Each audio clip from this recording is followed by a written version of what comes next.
Hello, hello. Abigail here with the astrology and tarot for the full moon in Aquarius. This full moon is on a Wednesday. It is on July 29th, 2026. It is at 6 degrees of Aquarius, and it's a humdinger.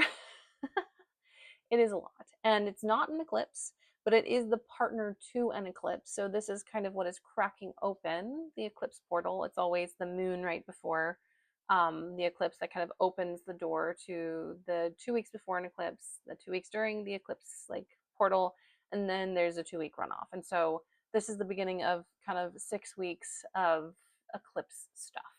And eclipses traditionally are chaos, quick rises and falls. I always say, and if you've been around here long enough, you're probably tired of me saying this, but it's like you start at like point B, and after eclipse season, you're at point F, and you're like, how did we get here? And sometimes it feels positive, and sometimes it doesn't. Eclipses are neutral, but they are chaotic, and they do lead to the unexpected for sure. I'll just say this, if things are going really well, eclipses can really derail them. But if you are hoping for change, eclipses can be really positive. Eclipses do involve things like deaths, they involve scandals. Um, Depends on where they are in your chart and what kind of death we're talking about. If it's a sudden death, we're looking at the 8th or the 12th house. If it's kind of a death of someone that we were expecting, it can be in the 9th house or it can be in the 4th house, like if someone is old and preparing to die. So I don't want to freak you guys out, but death does tend to come with eclipses. It is that idea that um, we're being blocked from light and visibility, and we are being deprived of life force during this time. So keep that all in mind. This one is a doozy for several reasons. Firstly, the sun is in opposition, of course, because we have a full moon, and it is exactly conjunct Jupiter. Now, this creates bigger, broader themes. Jupiter tends to expand, it tends to blow an idea up from something small into something bigger and broader and more embracing of things. However, because of the other astrology, it is a little spicy. Not to mention, not associated with this new moon, we also are functioning under, and by associated, I mean it's not connected by degree. We're also under a Venus Mars square, so it's very testy when it comes to relationships and communication, anyways. And then we have this moment. Now, this can be a very swift rise of someone visibly, and it can be a very swift fall of someone who is visible. I do think, especially with it being in a Saturn ruled sign, it can be someone who has worked really hard getting some attainment. But we also have the outer planets involved. So there's this element of like heavy fate. And also, this is not just a single destiny, this is a destiny that is part of the collective, because we have not only Sun conjunct Jupiter, we have Moon conjunct Pluto, big stuff, which is why I'm saying sudden rises and falls too, because we have Pluto involved. And then we have a trine with Uranus, so chaos, unexpected, innovation, and sextile Neptune, which is the magical and the mystical and the mysterious, but in a fire sign, so it got teeth, especially in Aries. And if you think about it, what does Aries rule? What rules Aries? Mars, which is going to be square Venus. So there's, in like a spiritual sense, there's also going to be friction with people. I could also see, if you were part of the spiritual community online, I could also see this being a lot of drama in there, especially with Neptune's involvement. I tend to not partake that much. People like, this person, and I'm like, what person? I'm barely connected to the communities I'm a part of, and I'm not saying that it's necessarily healthy, but I don't really like the black and white nature of online discourse a lot of times. I think that everything is more nuanced, and I don't think we should beat each other up for it. Anyways, off of that tangent. So, big stuff. Check out where you have 6 degrees in fixed signs. Check out where you have 6 degrees of fire signs. But also, we're functioning under the barbell basket, which someone called it the pentagram, which I like because it makes a little star. So I prefer the pentagram. So we're still functioning under this big life changing thing. We just don't have the moon in Libra anymore. But we're still dealing with the outer planets, and we'll be dealing with those outer planets in this configuration until 2028. So this is a much bigger theme, but this is where things get really real. And it also is where I think we're going to get a lot of clarity around what we've been doing and the things we've been investing in and the stuff that we have hopes and dreams for at this time. I think that if something is going to succeed, you are going to see signs that it is going to succeed. If something is not going to succeed, you are going to see signs that it is not going to succeed. Me biting my nails as I as I've been trying to get my small business to launch. And this is a reminder to like and subscribe so this my business and this channel can grow, and I can support my little disabled self. If you don't know, I am a queer disabled person who uses a cane, and getting work is not easy. So this work sustains and supports me, and I really appreciate um, all of y'all who show up for me. Anyways, not me being full moon in Aquarius, my sixth house, talking to people that are involved in my work. Anyways, so it's very bombastic. It's expansive. It is much larger themes. We're going to see a lot of stuff around politics, which you're like, Abigail, again? Yes, again, unfortunately. Um, we're going to see a lot of stuff when it comes to the holes and the structures that we have. Also check where Aquarius is in your chart, what house it is involved in, what is in the early degrees of that Aquarius placement, what it's connected to. That will help you get a better idea of what's going on. Also, I'll just say this is a pretty great time to get a reading just because the energy is so potent. And also, for the month of August, I have 20% off any reading over 30 minutes, or 30 minutes and above. So if you want one of my readings discounted, they are cheaper for August. I'm doing this in honor of eclipses because people need help during this time. Um, so yeah, bombastic, intense. Also, because the sun is opposed, Jupiter is also opposed. And so there's also like so you have your hopes and dreams and your ideals, but the moon is like, what can you functionally, in a Saturn ruled sign, what can you functionally sustain under this? And also remember, Saturn is in Aries, and so there is also this element of wanting to go, go, go, while Saturn is also like, but we should probably not necessarily reconsider, but like think about our plans and figure out some kind of system going forward. And the moon is like, can you emotionally sustain what you are dreaming of, what you are hoping for? Can you functionally, in your heart, because we're opposed Leo, handle the amount of energy it's going to take, which is Aquarius, to sustain your hopes and dreams and your desires? And this isn't to dampen your passion and dampen what you want to do, but it is about being realistic about what you want to do and how you want to do it. I think some people are going to blow up, and if they are not conscious of how they are blowing up, they might crash and burn, especially if this is a very fast rise where someone hasn't, not that they haven't put a lot of work, but they haven't put in a lot of thought behind what they are producing.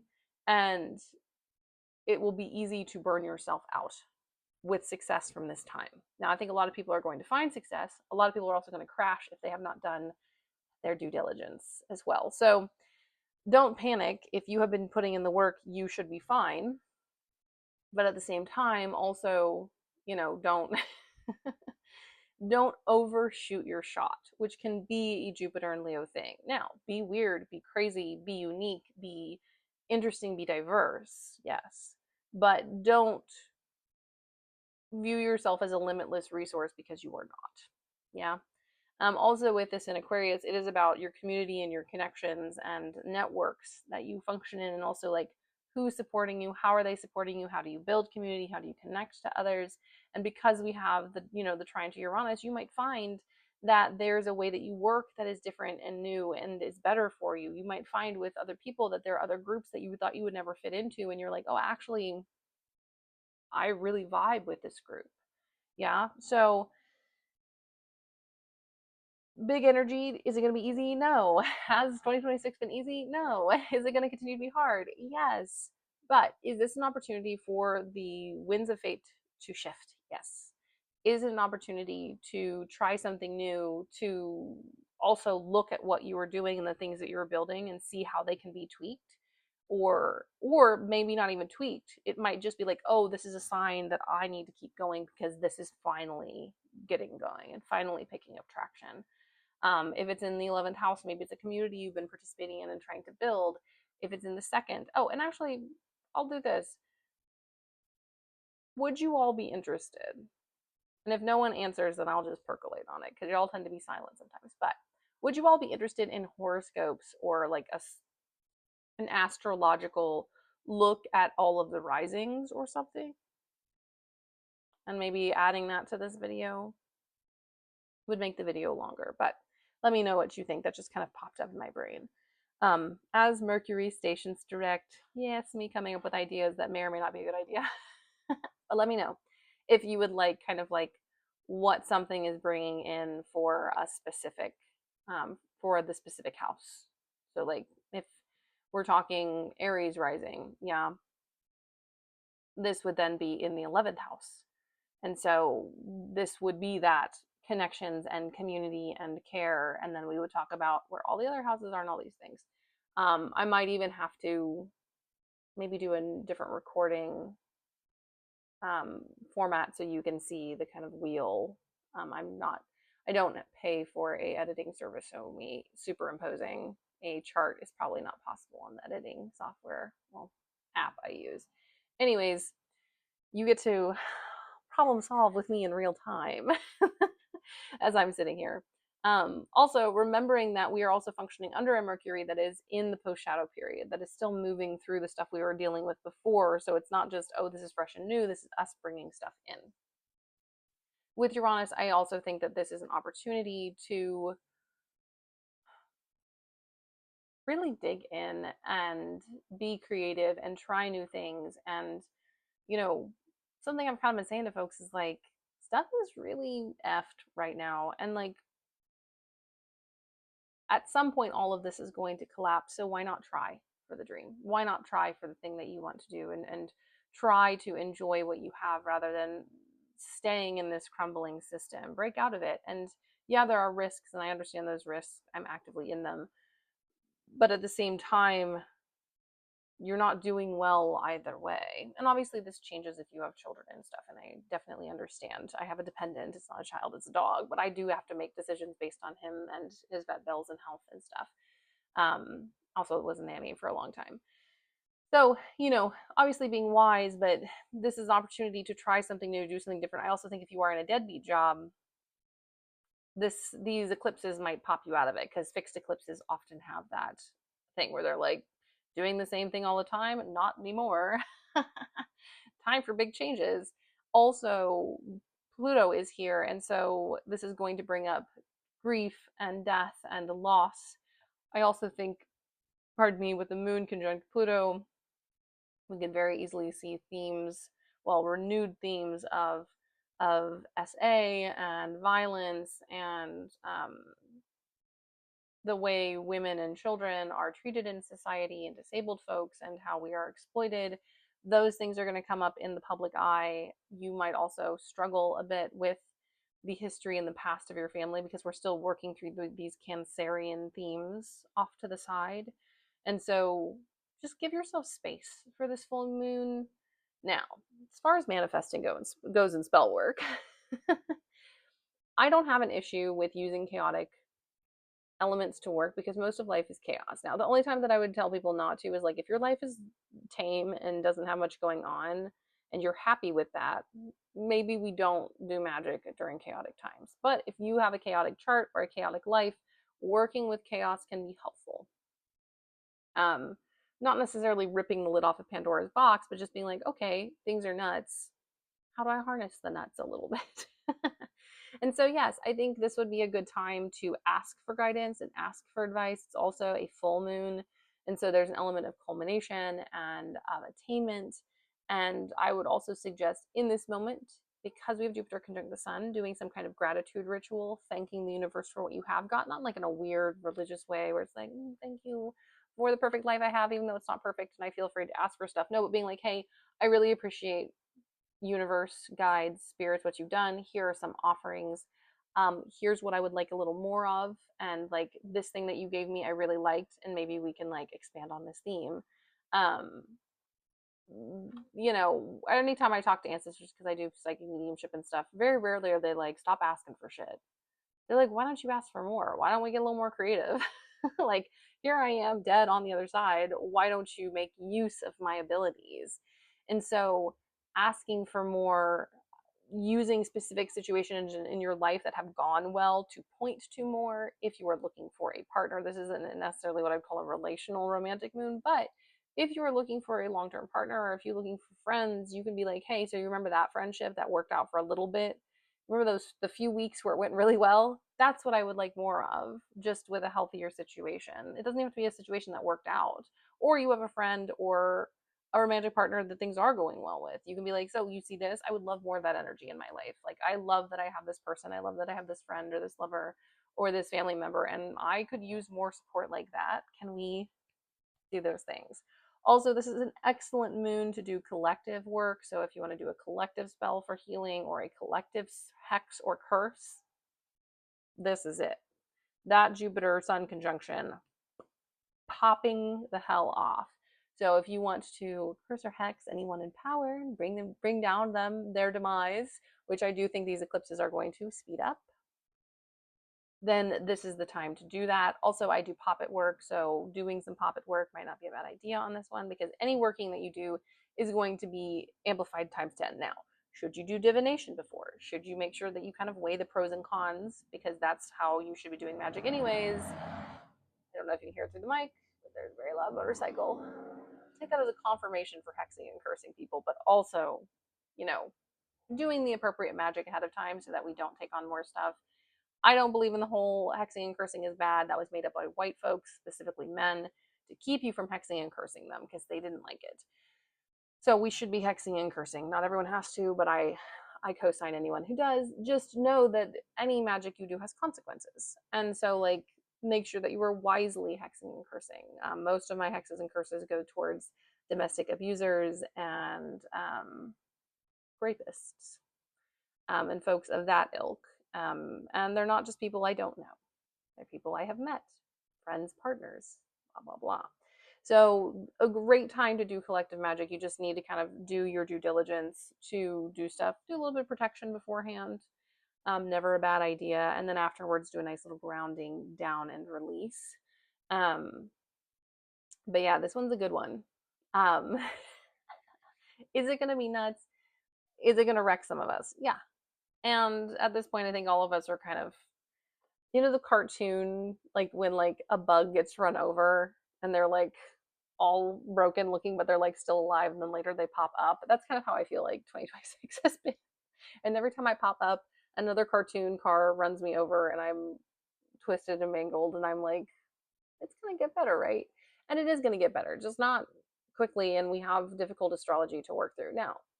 If you have a difficult chart, though, anything can happen. So this is when I have a tough chart, tough life baddies are actually, I think, towards the end of this year going to get some good stuff because something has to give eventually. Yeah. Anyways, do magic. Be like aware of the type of magic you are doing. Do not be afraid to do magic. Also, you can always undo spells unless you get crazy.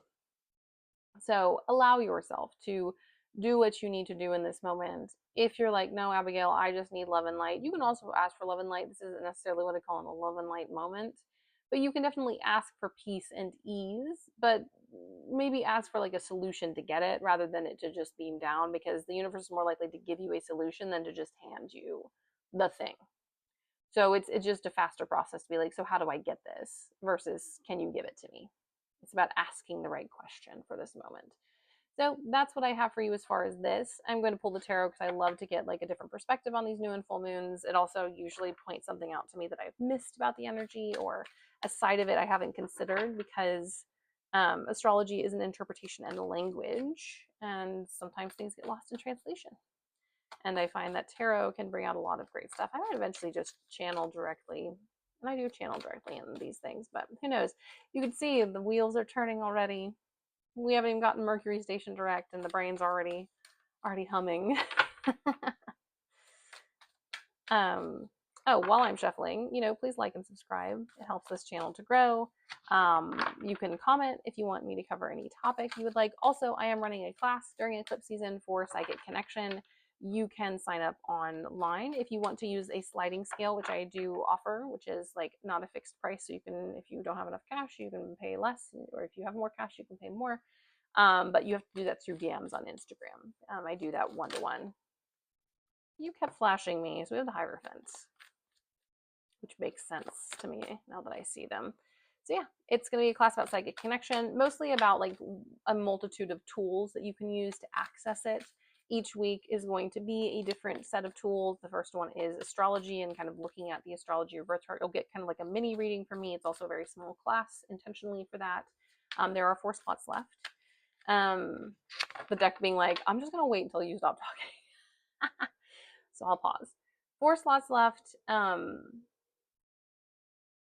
The first week is astrology. I think the second week is tools, which is like we'll look into tarot, we'll look into pendulums and like other ways to, other types of divination you can use to hone and to use your intuition. We are going to do one on astral travel and meditation, and then there will be another one on spirit work and ancestor work, as ways to connect to your intuition and to channel and things like that. And the last week, y'all will get to vote and choose what you would like the topic to be on. So please join us. It'll be fun. And like I said, it is going to be a small class, so you'll have a lot of one-on-one time and a lot of ability to ask questions and participate.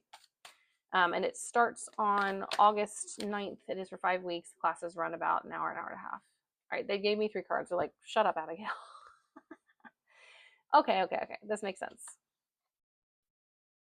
So we start off with the Hierophant. Ooh, Wheel of Fortune. Very much giving, very much giving Jupiter conjunct the Sun. Anyway, so we have the Hierophant here. Starting out, it's about, this moon is not about starting fresh. It's not about starting over. It is about taking what you know and applying it. This makes sense with all the outer planets in action. It makes sense with Jupiter involved because Jupiter is a teacher and a leader, and a spiritual guide in many ways, that archetype. So this is about us understanding what we have learned, using it, applying it. Also, we're going to be coming up against, I like to see the Hierophant is a little more, the word I want, benefic. But the Hierophant can also be structures and systems. And so we're also coming up against structures and systems. Now, how will we be feeling for this full moon? 8 of Cups, 8 of Swords, 4 of Cups. We have to ask what we are missing. I think we are missing something. That's fine. Mercury's been retrograde. It's not like it's our fault. But we're stalled in our progress. And the universe is like, ask me what you need to know, because there is an answer to the problems that you have, but you have to ask first. And so listening, paying attention, the Hierophant is also a very collected figure. Listening, paying attention, meditating, sitting in silence, allowing yourself to stop so that you can take a minute to look around and to process your life and process what you've been doing and what you've been wanting. And then out of the darkness and the depths of that silence will come an Ace of Swords. I don't know why I wanted to say Wands. Of Swords. And you will get an answer. You will get an insight. Is it going to quickly move and change things? Not necessarily. But you are going to get a point to start from that is going to blossom and grow and emerge over the eclipses, which means it's going to be real crazy. And to add to that, we have the Wheel of Fortune, like I said. So this is, you have to play to win and you have to play to lose. And there's no guarantee that you're going to get one or the other, but you have to do it. You have to participate in order to succeed in life, especially if you're here on my channel. Most people I know and most of my clients are folks who have been given a very specific task in life. Whether they know it or not, that is usually something we explore. And so in this moment, asking yourself what you want, being also, it feels like there's an element here too that with this 4 of Cups and this 8 of Swords, you might be a bit afraid to ask, or you might be like, maybe I'm asking for too much. No. You're not asking for enough. If you were going to ask for magic to happen in your life, don't ask for little magic, ask for big magic. Because the universe likes to do broad brush things. Yeah, there's also a whole thing of tiny little miracles. We see it in nature, we see it in other things, but we're going to be manifesting and we're going to be wanting things in a system that is innately unfair. You have to ask for the impossible. Because for most of us, it would be impossible for us to climb out of our circumstances under the current politics. Well, the politics have always been bad, but under current circumstances and past circumstances, if you have any marginalization, it's incredibly hard to get out of this. And if you don't, I encourage you to support folks who are marginalized. Anyways, so dream big, play big, do not play small. If you play small, you will miss the point and you will stay trapped. So, big manifestations. Now, Seven of Coins, King of Swords. We got to get smart about it. We've got to get a plan. This is a continuation of a work we've been doing. Keep investing, keep planning, but be smarter about it. Be more thoughtful about the energy you're putting out. Be more consistent with your practices. And consistent doesn't mean every day. Consistent just means at the same time, whenever the day is that you do it. If that makes sense. It's not at the same time, but like, say you do a manifestation practice every Wednesday, keep that. Do that. That's what's important, is doing it in a consistent pattern versus being like, no, I have to do this every day. Not all of us can do stuff every day. I work with planets, so different deity work I do on different days based on the deity's association with the planet. And you're like, well, not every group of deities is a Greek god. It's like, yeah, no, but there are associations with different planets. You know, Inanna is Venus, and Friday is Venus Day. I think Ganesha is technically associated. No, Ganesha is associated with Mercury. Wednesday is Mercury Day. Um, there's other associations, and you can even make up your own association. For instance, Brigid, the Irish goddess, I would put her on Venus Day because she's very Venusian. Venus Day or the Sunday is what I would do, because she's a healing energy as well. So that's just one example. You don't have to do deity work, but like, use some structure. You can use the cycles of the moon. You know, if you want to do something once a month, every time the moon is in Libra, do something. And that's just a random, there's no there's no reason I picked a Libra moon, but like, consistency matters in this moment. And so becoming clear about your purpose, becoming more focused, cutting away anything that's not necessary. I also think this is also kind of being like, I don't need the noise. Other people's opinions of my delusional dreams don't matter, because they are delusional dreams that I am going to manifest into the physical world. And it's more important that you believe in them than that you listen to other people, because other people are only looking at the outside. They don't know what you're doing inwardly. Honestly, impeccable energy, though, as far as results.